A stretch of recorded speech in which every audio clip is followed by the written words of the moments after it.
Vascaíno do Cerrado.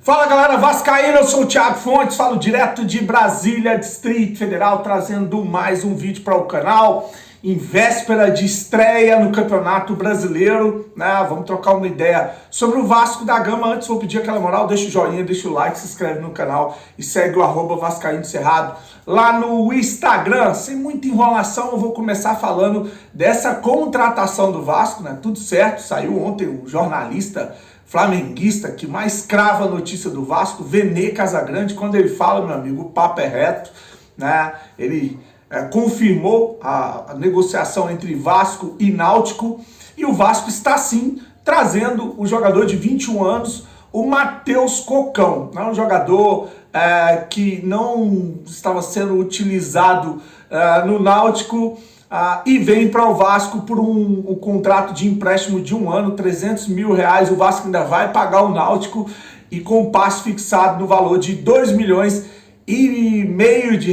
né? Esse aí é o Matheus Cocão. Eu acho interessante o seguinte, né? Eu vi hoje tem um corte de uma entrevista cedida pelo Paulo Tasso, que ele é jornalista esportivo da Rádio Transamérica lá de Recife. Ele deu uma entrevista exclusiva ao canal Atenção Vascaíno, fizeram um corte, tá rolando nos grupos, inclusive tá lá no Instagram, se você quiser ver, tá lá.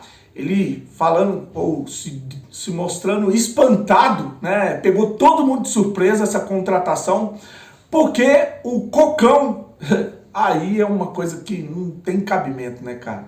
O Cocão, segundo esse jornalista que cobre lá o Náutico, é a quarta ou a quinta opção do Náutico. E o Matheus Cocão é a quarta ou quinta opção, é um jogador, nesse momento, preterido no elenco do Náutico, então. Eu vou repetir, porque tem torcedor que parece que tem demência, finge demência, né? O Cocão, esse jogador que a 777 acabou de contratar, de 21 anos, ele é a quarta ou a quinta opção do Náutico, que vai disputar a terceira divisão do Campeonato Brasileiro.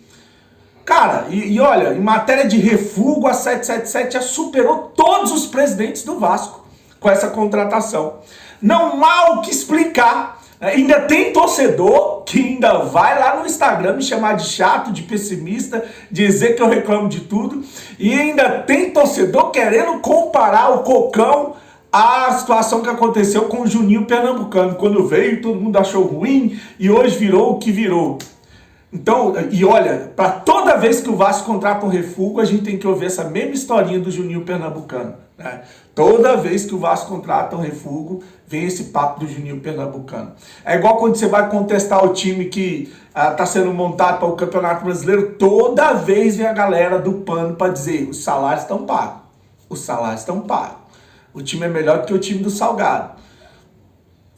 E é difícil, cara, é muito difícil você crer no que estão fazendo com o Vasco, né? E é muito complicado você ver vascaínos que apoiaram essa patifaria, não ter um pingo de vergonha na cara ou caráter pra se rebelar contra tudo isso que estão fazendo, né? Tá vendo que a coisa que não vai dar certo, tá vendo que isso aí não vai ser suficiente para um Campeonato Brasileiro, mas as pessoas preferem esperar, né? Como eu vi, meu vizinho aqui ficou doido. Preferem esperar para depois questionar, mas tá aí. Então tá aí o Cocão, que deve estar chegando semana que vem. Estão falando de um Jefferson agora também do Remo, um atacante canhoto do Remo, que pode estar pintando no Vasco também.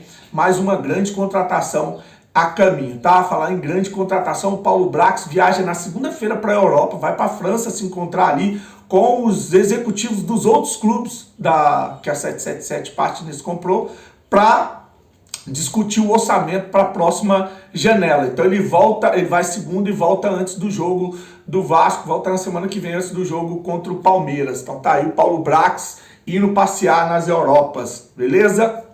Já foram vendidos mais de 18 mil ingressos para a partida do Vasco contra o Atlético Mineiro no Maracanã, amanhã às 21 Maracanã, no Mineirão amanhã às 21 horas. Sobre o Maracanã eu vou falar uma coisa daqui a pouquinho. Às 21 horas, né? São mais 18 mil ingressos vendidos, a expectativa é de casa cheia, até porque o Atlético Mineiro vai fazer amanhã uns eventos, né, de inauguração da nova Arena do Galo, lá, Arena MRV, que vai começar às 8 horas da manhã. E essa galera que for para o evento de manhã vai ganhar cortesia ou ingresso para ir para o estádio de noite. Então, a expectativa de dia de festa amanhã com casa cheia no Mineirão para encarar o Vasco. E saiu aí nos sites que são ligados ou que cobrem o Atlético Mineiro a provável escalação do Atlético Mineiro e ele vai de força máxima. O Edenilson, que tinha sido poupado por causa de dores musculares e uma virose, e o Paulinho, que também tinha sido poupado por causa de fadiga muscular, já voltaram a treinar, serão relacionados e vão para o jogo. Assim, a provável escalação do Atlético para encarar o Vasco tem o Everson, goleiro, Saravia, Lemos e Gemerson, Dodô, né? Bataglia, Igor Gomes, Patrick, Zaratio, Paulinho e Hulk. Um jogador que entrou no jogo contra o Brasil de Pelotas na Copa do Brasil. No segundo tempo, o Galo estava perdendo, jogando mal e mudou a história do jogo. Vai estar no banco, que é o Johan, viu? Um bom jogador. Esse Johan é opção no banco de reserva, assim como o Edenilson também é opção no banco de reserva. Esse é o provável Atlético para encarar o Vasco. Já o Vasco fizeram um suspense do caramba com o jogo treino contra o Arte Sul para não divulgar a escalação e diz que o Vasco está tentando surpreender o Atlético, mas eu acho que o time do Vasco é o time do Zé Ricardo nessa pré-temporada, né? Zé Ricardo, puta que pariu, tô precisando tomar uns remedinhos para memória. Do Maurício Barbieri, que começa com o Léo Jardim, no lado é o Pumita, Capasso, Léo e o Piton. Primeiro volante, o Rodrigo, aí vem o Andrei e o Jair no meio de campo, com o Alex Teixeira, Peck e o Pedro Raul. Não tem mistério, acho que essa é a escalação do Vasco, acho que não deve rolar surpresa para esse jogo contra o Atlético Mineiro, né? Vamos aguardar para ver se realmente vai se confirmar essa escalação do Vasco. Amanhã a gente começa aí, a nossa saga começa o Campeonato Brasileiro com os vídeos antes e com os vídeos de pós-jogo. Tomara Deus que com uma temporada mais tranquila, né, sem muita loucura, para a gente não ficar passando mal aqui depois dos jogos. Sobre o Maracanã, que eu falei que ia dar uma notícia aqui, o Vasco havia feito um pedido para jogar contra o Palmeiras no Maracanã, né? O consórcio falou que ia analisar o pedido do Vasco, mas não se posicionou, e o Vasco entrou com uma representação na justiça contra o consórcio Maracanã e o Flamengo exigindo que o Vasco jogue contra o Palmeiras no Maracanã. Então, se não vai, né, na moral, se não vai no diálogo, vai na força, vai na justiça. E na justiça, essa galerinha do Salgado aí, eles têm uma certa influência, um poder aí, e eu tenho certeza que esse jogo vai acontecer no Maracanã, assim como entrar das outras vezes e acabou acontecendo, né? O seu Osório, né? Enfim, então o Vasco deve se encarar o Palmeiras no Maracanã no próximo final de semana, né? No próximo final de semana, tá? E uma matéria que eu fiz aqui, o vídeo que eu fiz com uma entrevista exclusiva com o candidato à presidência do Vasco, o Marcelo Borges, né, que teve gente que veio aqui falar, esse sanguessuga que ferraram o Vasco a vida toda. O Marcelo Borges, a única coisa que o Marcelo Borges fez pelo Vasco, ou no Vasco, foi dar um colégio zerado para as crianças, que é o Colégio Vasco da Gama. Vou até colocar a foto aí para vocês verem. Nunca foi político de nada, né? Nunca foi nada no Vasco da Gama para a galera ficar falando isso, né?